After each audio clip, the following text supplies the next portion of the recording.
Welcome to next mimic channel. ఈరోజు నేను omelette curry చేసుకుంటున్నాను. సో, అది ఎలా చేయాలో చూపిస్తాను.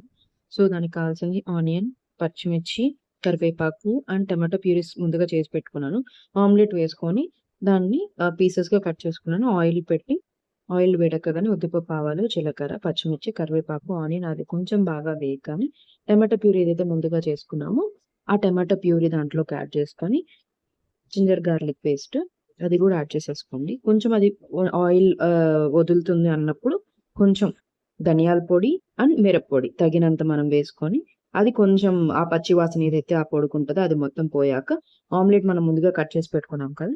అది దీంట్లోకి యాడ్ చేసేసుకొని కొద్దిగా వాటర్ అలా కొద్దిగా వేసి మూత పెట్టేసామంటే మొత్తం ఆ ఆమ్లెట్ పీసెస్‌కి మనం చేసుకున్న కర్రీ మొత్తం బా ఏమంటారు జ్యూసీగా తయారవుతుంది. సో, ఒకసారి ట్రై చేయండి. చాలా బావుంటుంది. సైడ్‌లో రైస్ కూడా పెట్టేసుకుంటున్నారు.